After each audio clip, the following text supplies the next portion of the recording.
Hello friends, आज हम यहाँ पर लेके आए हैं वेट लिफ्टिंग से बहुत ही इम्पोर्टेंट मल्टीपल चॉइस क्वेश्चन। जितने भी क्वेश्चंस हैं वो प्लीज़ आप नोट करते चलें, क्योंकि आप जितने भी अभी करंट के लेटेस्ट जितने भी आप क्वेश्चंस पेपर उठाएंगे, चाहे वो हरियाणा पीटीआई का हो, राजस्थान पीटीआई का हो, एलटी ग्रेड का हो या एनबीएस केवीएस का हो, उसमें वेट लिफ्टिंग से क्वेश्चन ज़रूर पूछे जा रहे हैं। इससे जितने भी जो गेम हम लोग नहीं पढ़ते हैं, जिसे हम लोग सोचते हैं कि इससे नहीं आएगा, उसी से आजकल क्वेश्चन बहुत पूछे जा रहे हैं। जैसे वेट लिफ्टिंग हो गया, वाटर पोलो हो गया, गोल्फ हो गया, टेबल टेनिस हो गया, लॉन टेनिस हो गया, जिम्नास्टिक हो गया, इससे हो रहे हैं। हम इन सब पे वीडियो बनाएंगे। इससे पहले भी हम वाटर पोलो पे वीडियो बना चुके हैं। अगर वो आपने नहीं देखी है तो लिंक डिस्क्रिप्शन में है, आप वहाँ से देख सकते हैं। तो जितने भी क्वेश्चन हैं वो आप प्लीज़ लिखते चलें, जिससे कि आप एग्ज़ाम टाइम में एक बार में आपको मिल जाए और आप आसानी से क्वेश्चंस सॉल्व कर सकें।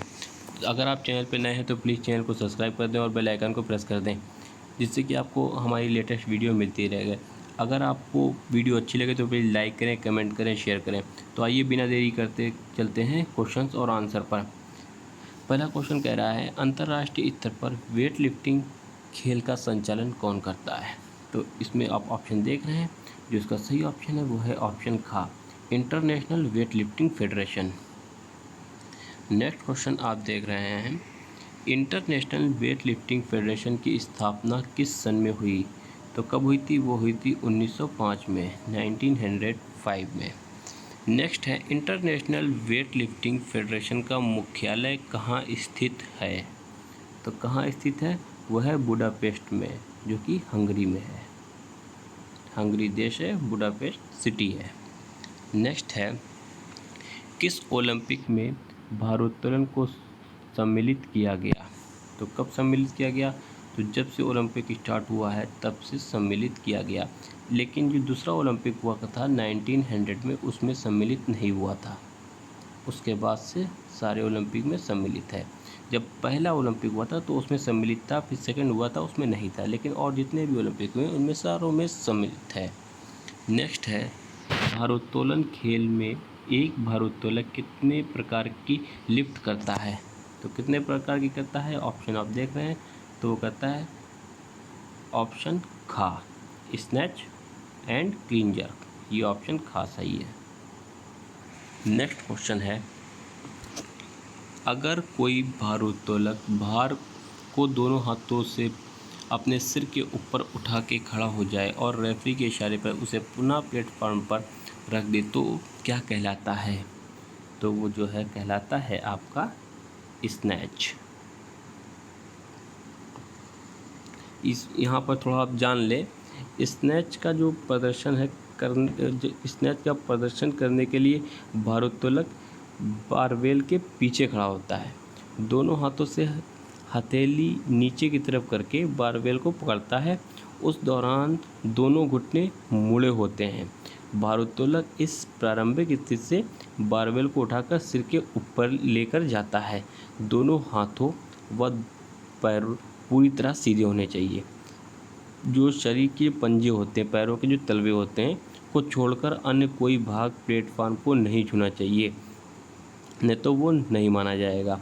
जब वह पूर्ण रूप से स्नैच की स्थिति को प्रदर्शित कर देता है तब रेफरी के सिग्नल के रूप में हूटर बजाया जाता है, जिसके पश्चात भारोत्तोलक बारबेल को पुनः प्लेटफार्म पर रख देता है।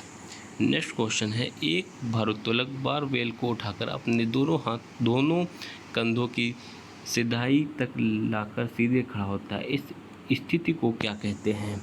तो इस स्थिति को जो है वो कहते हैं क्लीन, ऑप्शन खा। नेक्स्ट है, जब भारोत्तोलक साफ रूप से क्लीन की स्थिति में आ जाए और उसके पश्चात दोनों हाथों से बारबेल को सिर से ऊपर तथा साथ ही साथ दोनों पैर आगे पीछे खोले जाएं तो इस स्थिति को क्या कहते हैं? तो इस स्थिति को जर्क कहते हैं। ऑप्शन खा सही है, ऑप्शन का सही है। नेक्स्ट है, यहाँ पे आप देख रहे हैं, ये देख रहे हैं नोट, क्लीन और जर्क। इस प्रतियोगिता के दो भाग होते हैं, क्लीन और जर्क। नेक्स्ट है, भारोत्तोलन की किस प्रतियोगिता में भारोत्तोलक बारबेल को नियमानुसार नहीं उठा पाता है तो रेफरी उस लिफ्ट की गिनती किस रूप में करता है? तो वो कहता है नो लिफ्ट के रूप में, बोलता है नो लिफ्ट। नेक्स्ट है भारोत्तोलन के दौरान किस प्रकार का पाउडर अपने हाथों में लगा सकता है? तो कौन सा लगाया जाता है? तो लगाता है मैग्नीशियम कार्बोनेट पाउडर, ऑप्शन घ। नेक्स्ट है किस प्रतियोगिता में भारोत्तोलक के घुटने प्लेटफॉर्म पर लग जाएं तो ये क्या कहलाता है? तो वो क्या कहलाएगा? तो वो आपको कराएगा इनकरेक्ट मूवमेंट, ऑप्शन का। नेक्स्ट है निम्न में से भारोत्तोलन में इनकरेक्ट मूवमेंट से संबंधित नहीं है। तो देखिए कौन सा संबंधित नहीं है, आप देख रहे हैं, तो वो है बारबेल को उठाते हुए घुटने बेंड करना और सब जो है इनकरेक्ट मूवमेंट से संबंधित हैं, ये नहीं करना चाहिए। नेक्स्ट है निम्न में से इनकरेक्ट मूवमेंट के अंतर्गत क्या सही नहीं है? तो आप देख रहे हैं क्या सही नहीं है इसमें। रेफरी के सिग्नल के पश्चात बारबेल को नीचे रखना एकदम सही है।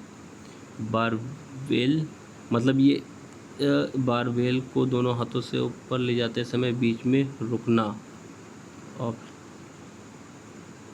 इसका जो सही ऑप्शन है वो ऑप्शन का ही सही है। इसका ऑप्शन का सही है क्योंकि यहाँ पे नहीं पूछा गया है। नेक्स्ट है और सब ऑप्शन सही है, मतलब इनकरेक्ट मूवमेंट के अंतर्गत आते हैं। जैसे बारबेल दोनों हाथों से ऊपर ले जाते समय बीच में रुकना नहीं रुकना जाता है, पूर्ण पोजीशन से प्लेटफॉर्म पे बाहर जाना नहीं जा सकते हैं, और रेफरी के सिग्नल से पहले रखना, ये तीनों गलत हैं। नेक्स्ट है निम्न में से प्रतियोगिता के प्लेटफॉर्म से संबंधित नहीं है। तो ये देखिए यहाँ पे नहीं शब्द का इस्तेमाल हुआ है, तो जो इसका जो सही ऑप्शन है वो है आपका प्लेटफॉर्म की ऊंचाई या प्लेटफॉर्म का आकार वर्गाकार होता है, बिल्कुल सही। मैं यहाँ पे लेकिन नहीं पूछा गया। प्लेटफॉर्म की लंबाई व चौड़ाई 4x4 मीटर होती है, बिल्कुल सही। प्लेटफॉर्म की ऊंचाई 40 सेंटीमीटर नहीं 10 सेंटीमीटर होती है, तो ये वाला गलत है और ये वाला सही है। तो जो इसका सही ऑप्शन होगा, यहाँ पे नहीं पूछा गया है, तो इसका सही ऑप्शन होगा वो होगा आपका ऑप्शन का, क्योंकि प्लेटफॉर्म की ऊंचाई 10 सेंटीमीटर होती है। यहाँ पे पूछा गया प्लेटफॉर्म से संबंधित नहीं है, ठीक है। नेक्स्ट है IWF से संबंधित प्रतियोगिता में कितने प्लेटफॉर्म का प्रयोग किया जाता है? तो वो किया जाता है 2। कौन सा? कंपटीशन तथा warm up platform. Next question है वार्म अप प्लेटफॉर्म की लंबाई व चौड़ाई कितनी होती है? तो वार्म अप प्लेटफॉर्म की लंबाई व चौड़ाई 300 × 300 सेंटीमीटर होती है। अगर आपको ऑप्शन में कहीं पर 3 × 3 मीटर लिखा आ जाए तो वो भी ऑप्शन सही होगा, क्योंकि 100 सेंटीमीटर में 1 मीटर होता है। तो या तो आपको 300 सेंटीमीटर लिख के आएगा या 3 मीटर लिख के आएगा, ये याद रखना है आपको। नेक्स्ट है बारबेल के कितने भाग होते हैं? तो कितने भाग होते हैं आपको याद रखना है, वो होते हैं 3 भाग, बार, डिस्क और कॉलर्स, ऑप्शन का। नेक्स्ट है पुरुषों के लिए प्रयोग होने वाली बार का भार कितना होता है? तो कितना होता है बार का भार? वो होता है 20 kg का। महिलाओं के लिए 15 kg होता है, पुरुष के लिए 20 kg होता है। नेक्स्ट है महिलाओं के लिए प्रयोग होने वाले बारबेल के बार का भार कितना होता है? तो अभी हमने आपको बताया था, वो होता है 15 kg का। महिलाओं के लिए 15 kg और पुरुष के लिए 20 kg का। नेक्स्ट है बारबेल में प्रयोग होने वाले कॉलर्स का भार कितना होता है? तो कितना होता है? वो होता है 2.5 kg। नेक्स्ट है आपका बारबेल में भार के रूप में डिस्क की भारों के आधार पर कितनी संख्या होती है? तो वो आपकी 11 होती है। अभी हम आपको नेक्स्ट नीचे क्वेश्चन बताएंगे वो कौन कौन से होते हैं। वो 11 संख्या होती है। नेक्स्ट है आपका सबसे भारी डिस्क कितने भार का होता है? तो सबसे जो भारी डिस्क होता है वो होता है हमारा 30 kg का। ये आपको याद रखना है, 30 kg का। और ये डिस्क काले रंग की होती है। नेक्स्ट क्वेश्चन है सिर्फ 30 kg के डिस्क काले रंग की होती है और सभी डिस्क के रंग निम्न में से क्या होते हैं? यहाँ पे थोड़ा सा हम वेट करेंगे इसे समझने के लिए। पहले आप ऑप्शन देख लें कौन सा सही है। तो जो उसमें ऑप्शन है वो आपके ये सफ़ेद भी होता है, हरा भी होता है, पीला भी होता है, और यहाँ पर ऑप्शन आप घा लगाएंगे। इसमें अगर ऑप्शन के हिसाब से देखिए तो सारे रंग होते हैं, ठीक है। तो इसमें यहाँ पर थोड़ा सा गलती है क्योंकि नीला भी होता है और लाल भी होता है, तो वो उसी में आ जाता है। चारों ऑप्शन सही हैं यहाँ पर थोड़ा मिसप्रिंट है, तो आप बस यहाँ पर थोड़ा सा समझ लें क्योंकि यही क्वेश्चन आया था आपका NVS में के जो अभी पुराना पेपर हुआ है। तो इसमें जो पहली डिस्क होती है वो होती है वाइट रंग की, सफ़ेद रंग की होती है। जो दूसरी डिस्क होती है वो होती है ग्रीन रंग की, अगर सीक्वेंस पूछ दे तो ग्रीन रंग की। तीसरी होती है येलो रंग की, येलो पीले रंग की। एक मिनट, पहली होती है वाइट रंग की, दूसरी होती है ग्रीन रंग की, तीसरी होती है येलो रंग की, चौथी होती है ब्लू रंग की, और पांचवी होती है रेड रंग की। अभी हमने आपको ऊपर बताया था कि 11 डिस्क होती हैं, ठीक है। तो वो ये होती है, ये सीक्वेंस होता है white, green, yellow, blue, red, ठीक है। इसके बाद फिर यही सीक्वेंस शुरू होता है white, green, yellow, blue, red. ये हो गई 10 डिस्क। तो इसके बाद जो ब्लैक होती है वो होती है 30 kg की। तो जो पहली वाइट डिस्क होती है वो होती है 500 ग्राम की, या आप कहेंगे आधा किलो की, ठीक है। फिर उसके बाद नेक्स्ट आधा किलोग्राम बढ़ता रहता है। ग्रीन वाली 1 की होती है, फिर ये येलो 1.5 किलोग्राम की होती है, फिर ये ब्लू जो है 2 किलोग्राम की होती है, फिर लाल जो है वो होती है 2.5 किलोग्राम की। फिर इसके बाद फिर वाइट आ जाती है। तो ये अब जो वाइट होगी, यहाँ पे तो 2.5 किलो थी, यहाँ पे 2.5 kg थी। अब जो यहाँ पर शुरू होगी ये वाइट, ये यहाँ पर 5 किलो शुरू होगी, 5 यहाँ पर 5 हुआ।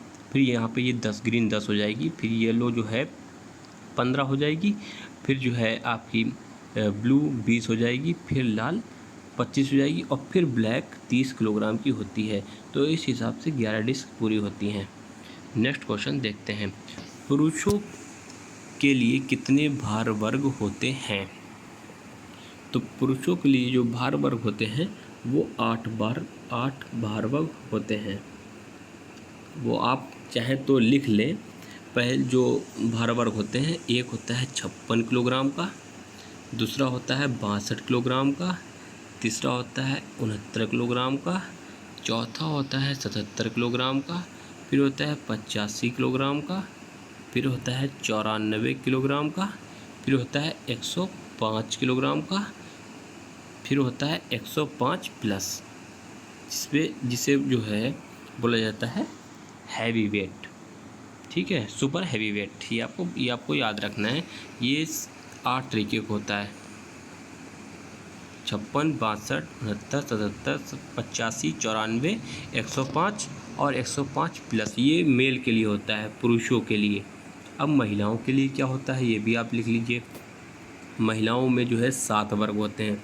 वो कौन कौन से होते हैं? एक होता है 48 किलो का पहला, दूसरा होता है पहला होता है 48 से कम, ठीक है।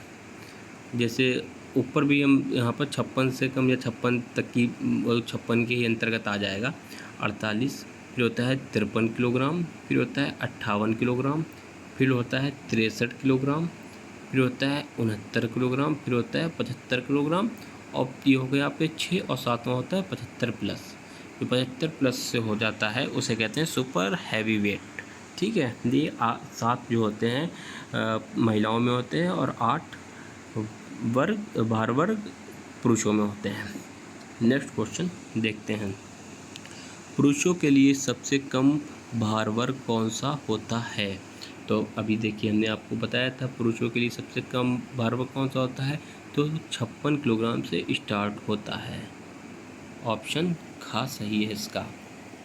नेक्स्ट है सुपर हैवी वेट भार वर्ग पुरुष के लिए कितने भार से अधिक का होता है, तो कितना हमने आपको भी बताया था 105 से ऊपर।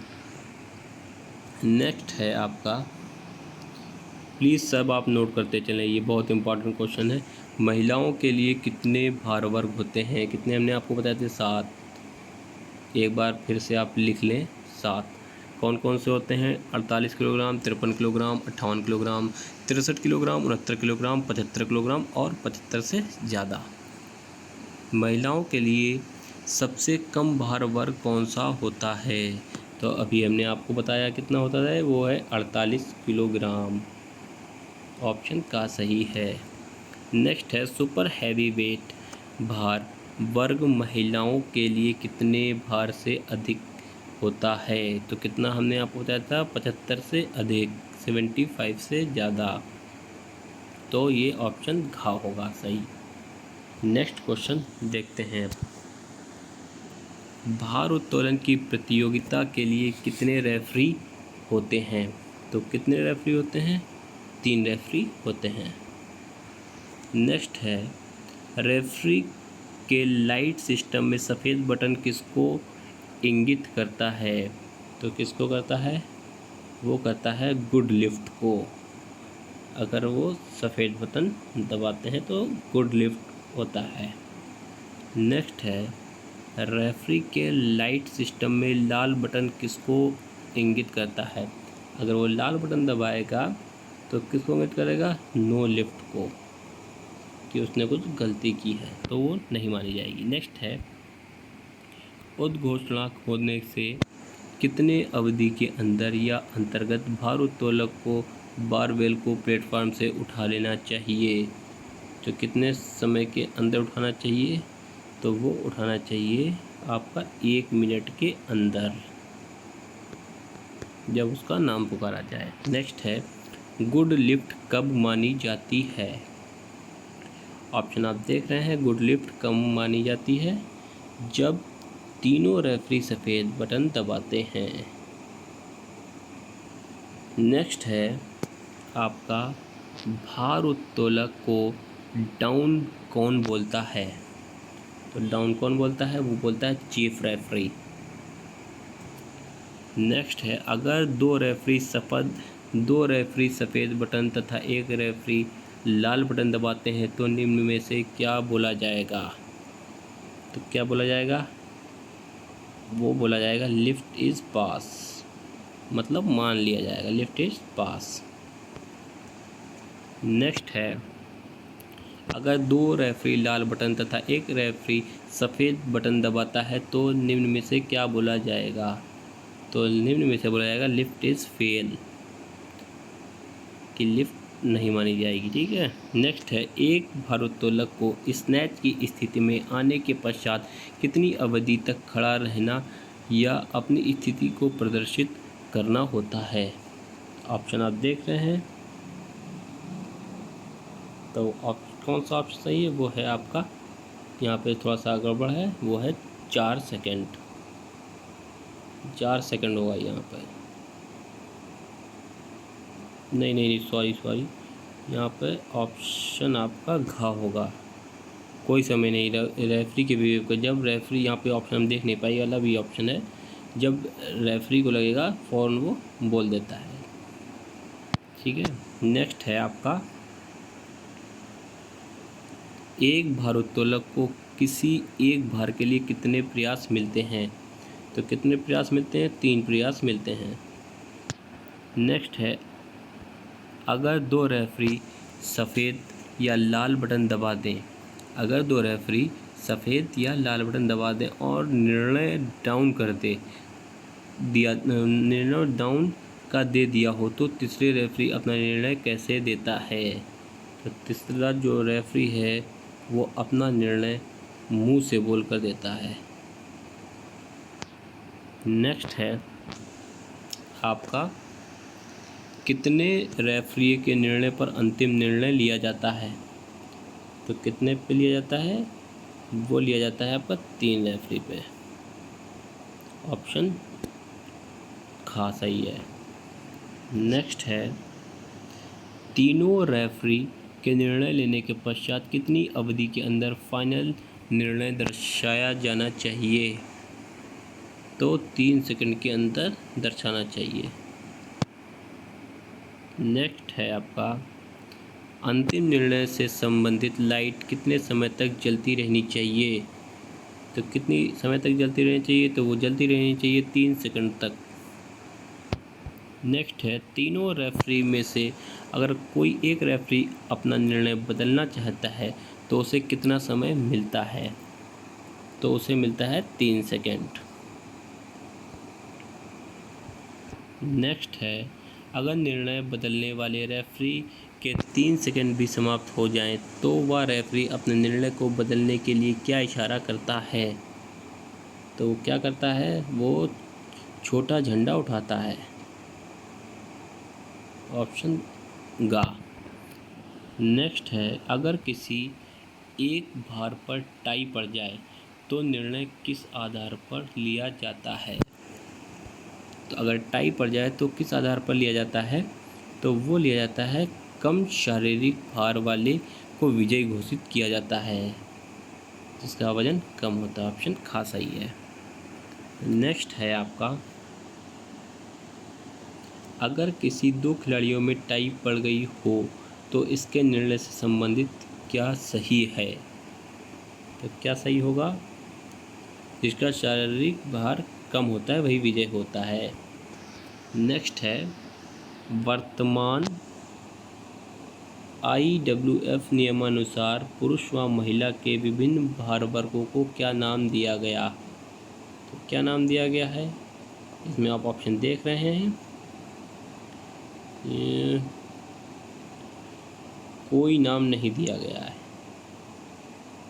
ऑप्शन गा सही है।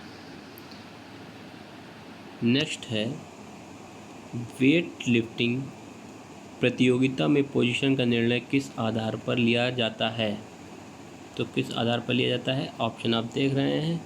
इसमें जो सही ऑप्शन है वो है आपका स्नैच तथा क्लीन और जर्क के उच्चतम भार के जोड़ के आधार पर। नेक्स्ट है, बेस्ट वेट लिफ्टिंग का खिताब प्रतियोगिता में किस आधार पर दिया जाता है? तो वो दिया जाता है, आप ऑप्शन देख रहे हैं। इसमें जो सही ऑप्शन है वो है भार के या शारीरिक भार के औसत के आधार पर।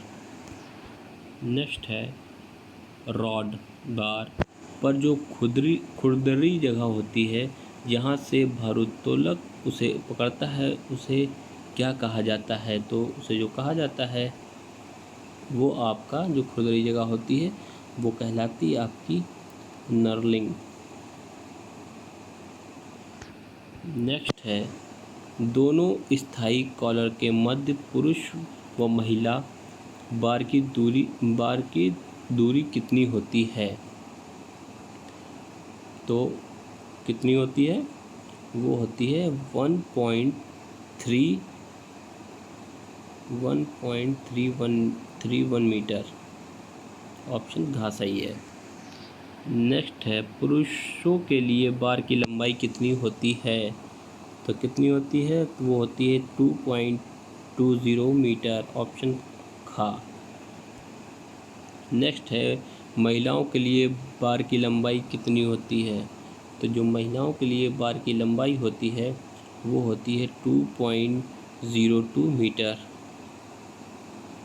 नेक्स्ट है आपका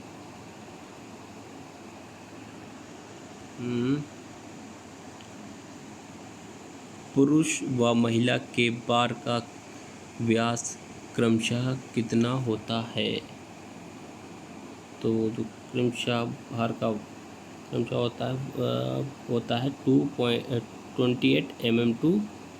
28 mm तथा 25 mm। ये पुरुषों का 28 और महिलाओं का 25। नेक्स्ट है और लास्ट क्वेश्चन है, दोनों स्थायी कॉलर के बाहर के बार को क्या कहते हैं? आप ऑप्शन देख रहे हैं, आउटर, स्केल, स्लीव या नर्लिंग। तो जो इसका सही ऑप्शन है वो है स्केल, ऑप्शन खा, SCALE, ये सही है।